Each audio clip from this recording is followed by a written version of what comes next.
Поговорить с вами о единственно важном я не могу, потому что нахожусь в России, и все, что я могу сказать, попадает под разные статьи Уголовного кодекса.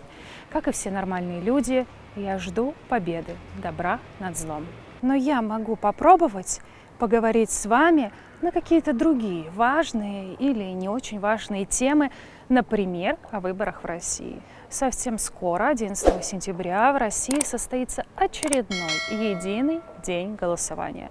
Выборы губернаторов Рязанской, Ярославской, Владимирской, Тамбовской, Томской, Кировской, Саратовской, Калининградской, Новгородской и Свердловской областей. Глав республик, к слову, президентами с недавних пор им называться запрещено. В Марий-Эл, Бурятии, Карелии и Удмуртии выборы депутатов региональных законодательных собраний в Северной Осетии и Удмуртии, в Краснодарском крае, Пензенской, Саратовской и Сахалинской областях, а также выборы городских и местных депутатов еще в 14 регионах, в том числе муниципальные выборы в Москве. Множество кандидатов вообще не допущены к участию в этих выборах. Многие общественные деятели были вынуждены эмигрировать под угрозой уголовного преследования, находятся в тюрьме, под следствием или просто сняты с выборов. Огромное количество граждан России в который раз лишены возможности поддержать политиков и политические силы, которым они хотели бы доверить власть. Путинская система по инерции продолжает имитировать выборы, сочетая недопуск сильных оппозиционных кандидатов с расширением возможностей фальсификаций и попросту рисования необходимого Кремлю, региональным и местным администрациям результата. Но какой-то выбор на избирательных участках будет, и ваш выбор может не понравиться наверху. Что они попытаются с этим делать? Что можно сделать вам? Об этом мы расскажем в нашем сегодняшнем выпуске. Справа от меня обычная школа, которая на дни выборов станет избирательным участком. Там будут выдавать бюллетени и подсчитывать голоса. Как правило, почти все работающие на таких участках члены избирательных комиссий, учителя, врачи и другие сотрудники бюджетных учреждений, полностью зависящие от своих начальников. Поэтому самый простой и частый метод фальсификаций члены избирательных комиссий даже не будут считать бюллетени и ваш голос. В отсутствие наблюдателей и независимых членов комиссии они просто укажут в протоколах об итогах выборов цифры, которые будут присланы начальством. Чтобы предотвратить это, нужно присутствовать на участке в качестве наблюдателя или доверенного лица кандидата, или списка кандидатов, заблаговременно получив соответствующие направления. Увы, путинский режим провел работу над ошибками. Полностью отменен самый сильный в смысле прав и полномочий статус члена комиссии с совещательным голосом. Списки будущих наблюдателей теперь должны заблаговременно подаваться в территориальную комиссию. Таким образом, у фальсификаторов появятся полные данные, на каких избирательных участках готовится сопротивляться независимому контролю, а где можно делать, что заблагорассудится. Журналистам для присутствия на подсчете голосов теперь также требуется заблаговременная аккредитация, которую Центральная избирательная комиссия и комиссия субъектов федерации кому не надо, не выдают. Стать постоянным членом комиссии с правом решающего голоса для человека оппозиционных взглядов теперь задача невероятно сложная.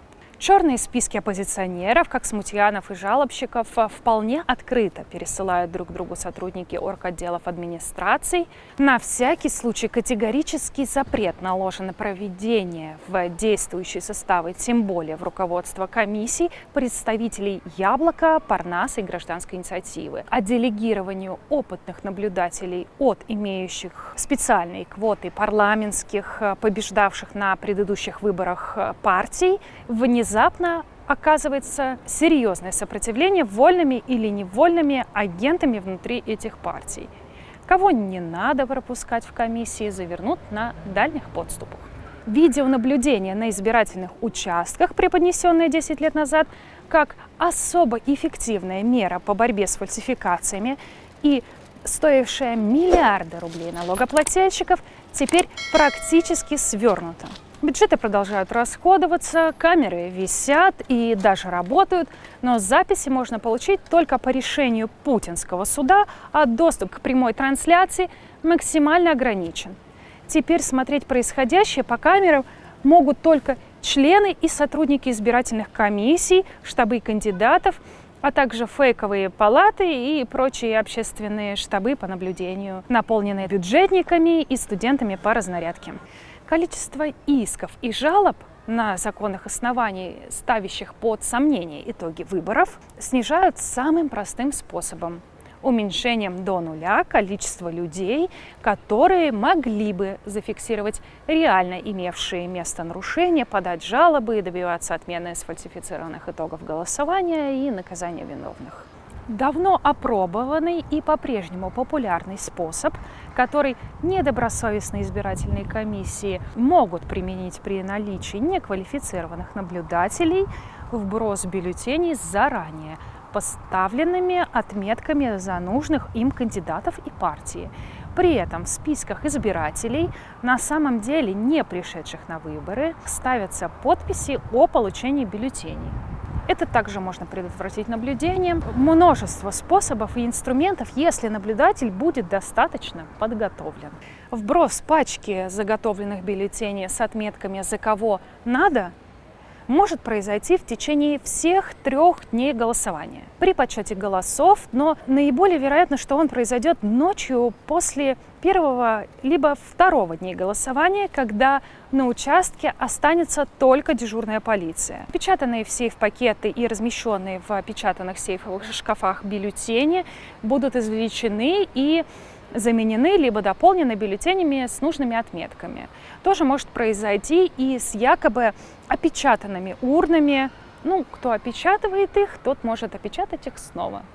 После завершения честного или относительно честного подсчета голосов и составления итогового протокола участковые комиссии часто получают грозный окрик сверху, что народ проголосовал не так, и вынуждены делать еще один протокол об итогах, зачастую подделывая подписи отсутствующих членов комиссии. Именно этот сфальсифицированный протокол отвозят в территориальную избирательную комиссию вместо реальных цифр. Предотвратить это нарушение можно, работать только в команде. Для того, чтобы данные района в целом были посчитаны честно, квалифицированные наблюдатели или независимые члены комиссии должны быть на каждом участке и координировать усилия между собой. Хотя не очень понятно, зачем в стране с тотальной диктатурой, уничтожившей все оппозиционные партии, да и всю оппозицию в целом, заниматься фальсификациями. Сидит себе царь на троне без всякой конкуренции. И дальше будет сидеть. Альтернатив ведь ему нет, он всех уничтожил. Да и выборов в России больше нет. Пойдете ли вы на выборах голосовать в сентябре? Пойду. А в честность выборов верите? Не очень. Я думаю, нет. Я, кстати, не уверен даже, что я могу. Почему? Я просто не знаю, кто вообще в Москве баллотируется, я сам не из Москвы. Я тоже. Я в местной политике не особо. А в честность этих выборов вы верите? Однозначно пойду, да, пойду.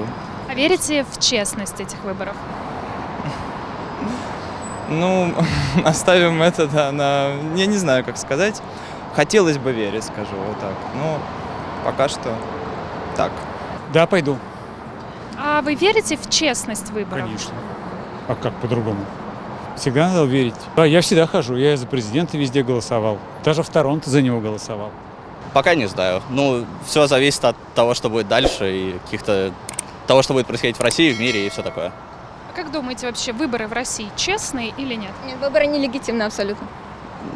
Согласен, да. Я постараюсь. А верите в честность выборов? Не очень. На самом деле, я очень сильно надеюсь, что все-таки будут какие-то изменения в лучшую сторону. 20 лет все как-то с выборами все хуже и хуже. Знаете, Думаете, вдруг станет лучше? Я настолько не знаю ситуацию, поэтому... Пойдете ли вы на выборы? Конечно. Это долг. А верите в честность выборов? Конечно.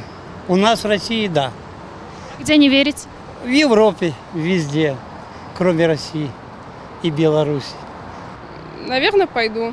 А Верите в честность выборов?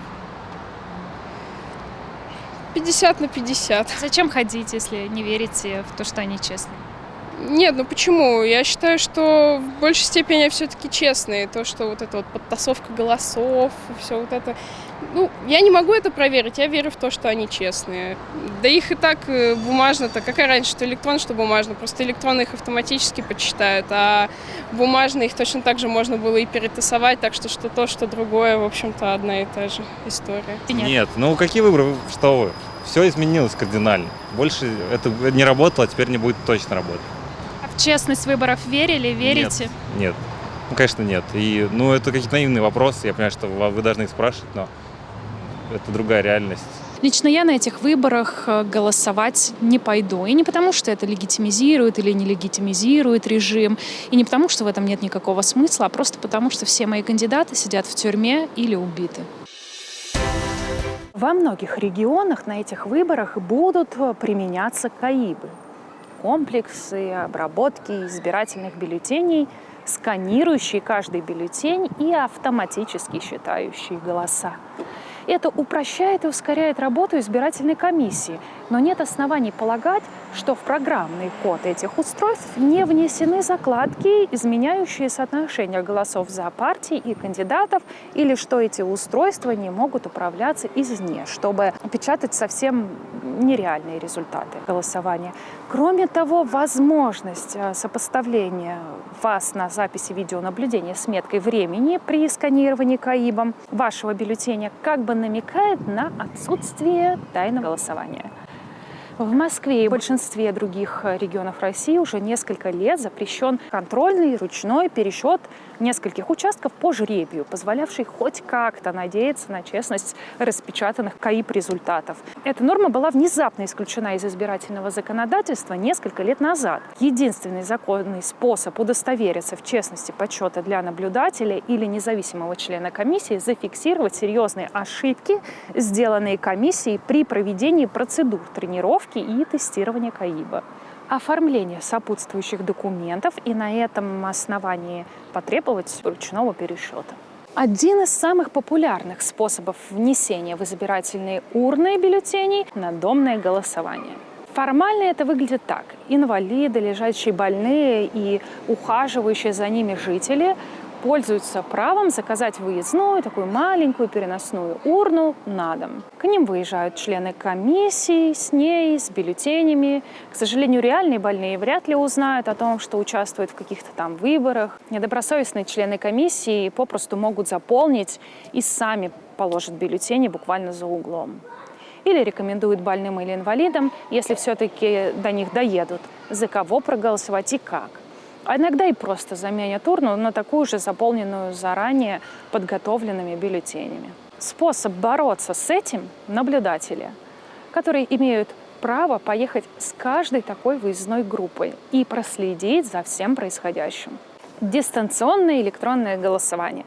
Новинка последних лет – голосование вообще без бюллетеней и списков избирателей на бумаге. С помощью сайта госуслуг дистанционно электронно смогут проголосовать избиратели Калининградской, Калужской, Курской, Новгородской, Псковской, Томской и Ярославской областей, а также жители Москвы теперь голосуют на особой платформе московского электронного голосования, управляемой правительством города. К сожалению, как реально работает система, меняются ли голоса в процессе, кому будет отправлена информация о том, кто именно и как проголосовал, сколько создано и использовано фальшивых учетных записей от имени несуществующих или не подозревающих о своем участии в электронном голосовании людей, знают только разработчики и заказчики. Программный код недоступен общественному контролю, а рабочие группы с независимыми экспертами, существовавшие для имитации хоть какого-то аудита и прозрачности, распущены. Стесняться уже нечего.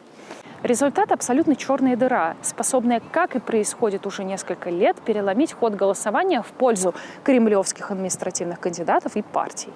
Особая ситуация, просто вишенка на торте. В этом году в Москве Поголовно все москвичи, наверняка о том и не подозревая, без согласия и даже уведомления, уже сейчас занесены в списки участников электронного голосования, и никаких документальных следов их голосования, ни книг избирателей с подписями больше не будет.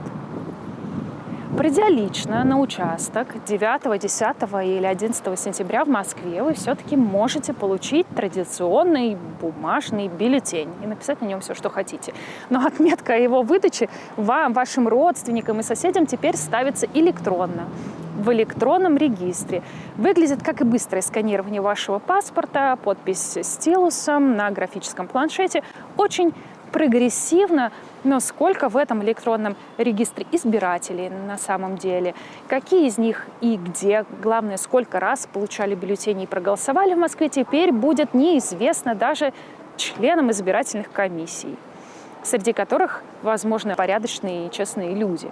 К сожалению, их роль теперь сводится к проверке вашей личности, к передаче вам бюллетеня вместе с нажатием нескольких кнопок и в последний день к проштамповке протокола об итогах, утверждению неизвестно кем и как подсчитанных, то есть вполне вероятно нарисованных результатов голосования. На данный момент единственный способ противостоять этой фальсификации – не голосовать электронно и убедить в этом всех, кого только можно.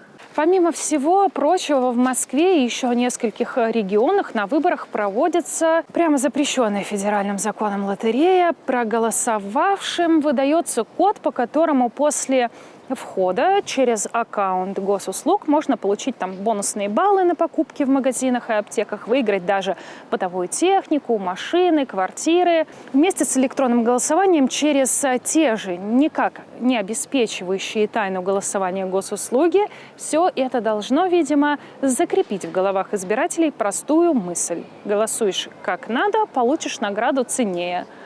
Кажется, именно этой лотерее подходит народное название «лохотрон». А до советского безальтернативного голосования за нерушимый блок единороссов и коммунистов единственную строчку в бюллетене остается совсем недалеко.